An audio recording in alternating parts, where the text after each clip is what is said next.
সবার নীল নীল আকাশ আর তাতে সাদা সাদা মেঘ দেখলে মনে হয় যেন পুজো এসে গেছে। আর আমার কিন্তু এরকম কালো কালো মেঘ দেখলে মনে হয় পুজো এসে গেছে, চলো কিছু কেনাকাটা করতে হবে।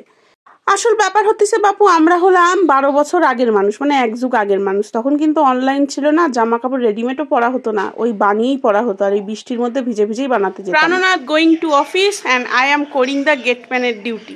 তো চলো, সুপ্রভাত, সবাই কেমন আছো? আশা করছি সবাই ভালো আছো। তোমাদের ভালোবাসায় আমরাও ভালো আছি। বড়দের প্রণাম আর ছোটদের ভালোবাসা জানিয়ে আমি আমার ছোট্ট ব্লগটা শুরু করছি।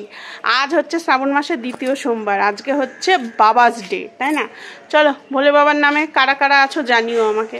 আমিও দ্বিতীয়বারটা করতে পারলাম, মানে দ্বিতীয় সোমবারটা করতে পারলাম। ঠাকুর যেন বাদ বাকিগুলোও করতে পারি, বাধা টাধা যেন না পড়ে।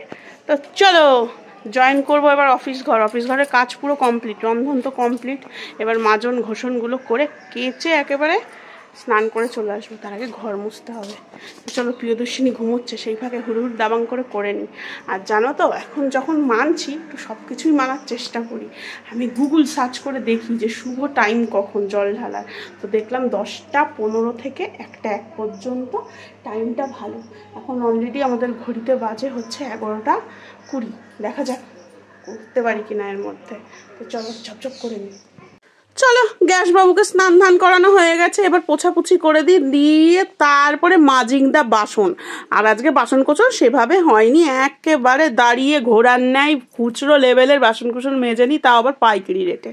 তো চলো মাজা খোসাগুলো করে নিই। আর কি বলতো, বাসনপত্র কম হলেও কিন্তু তামঝাম কম না, যেহেতু এইটুকু জায়গার মধ্যে ও আমার মানিয়ে গুছিয়ে চলতে হয় বাপু। এই মানানো গোছানো করতে গেলেই তো একেবারে কি বলবো, আর এদিককার জল ওদিককার, ওদিককার জল সেদিককার চলে যায়। কিছু করা নেই, এইভাবেই চলতে হবে। জানো তো, কলকাতায় তোমার দাদার সাথে এক জায়গায় আমি গেছিলাম, একটা বাড়িতে বলতে পারো, একটা ঘরের মধ্যে না 2টো ফ্যামিলি থাকে। কি বলবো, খাটের ওপরে আবার খাটের নিচেও। বাবা, ওরকম মানে থাকতেও পারবো না। কিন্তু কি বলতো, মানুষে পারে না এমন কিছু নেই, মানিয়ে নিতে হয়। কিন্তু তাদের কিন্তু অবস্থা খুব ভালো, জানো তো। বাড়িটা পুরো ভাড়া দেয়, বাড়িটায় নাই করে 50,000 টাকা ভাড়া পায়। চলো, প্রিয়দর্শিনীকে কিন্তু আবার ঘুম পাড়িয়ে দিয়েছি। হ্যাঁ, এর মাঝখানে কিন্তু ছর্দি মানে আমার ছোট রানর চলে এসেছিল, আর ভাইজি একেবারে পিসির আওয়াজ শুনে তনাং করে উঠে পড়েছে। তো যাই হোক, উঠে পড়েছে বলেও ভালো হয়েছে, যেহেতু যদি আমি পুজো দিই তখন যদি উঠতো, আমি যে কি ঝামেলায় পড়তাম সে আর কি বলতাম, একুল ওকিল কোনো কুলি পেতাম না। তো যাই হোক, ওকে একেবারে তুলে তেল ঠেল মাখিয়ে স্নান ধান করালাম। দেখলাম ও বাবা অটোমেটিকলি ঘুমিয়ে পড়লো। এরকম আমার কপাল কোনোদিনই খোলে নাই, যেন সোনা পেয়ে গেছি। তো যাই হোক, ও ঘুমোচ্ছে, আমি এদিকে কেচে নেবো, কেচেই একেবারে স্নান করে নেবো। আর একেবারে রোবোটিং স্পিডে আমি কাচ্ছি, কারণ কি বলতো, ওই যে গুগল দাদা বলে দিয়েছে যে শুভক্ষণ মানে দুপুরবেলার শুভ টাইম কিন্তু 1টা 1 পর্যন্ত আছে জল দেওয়ার। দেখো দিনি, আমিও কত আপডেট হয়ে গেছি। আগে বাপু এসব কিছুই জানতাম না, এর কাছে ওর কাছে জিজ্ঞেস করতাম। আর এখন গুগল আছে, গুগলের কাছেই সব জিজ্ঞেস করে ফেলি। ফোন নাম্বারও কারোর কাছে চাই না, আমি এখানে বসেই একেবারে কল্যাণী নার্সিংহোমের নাম্বারও ফোনে গুগল সার্চ মারি। এটাই হয়ে গেছে অভ্যাস।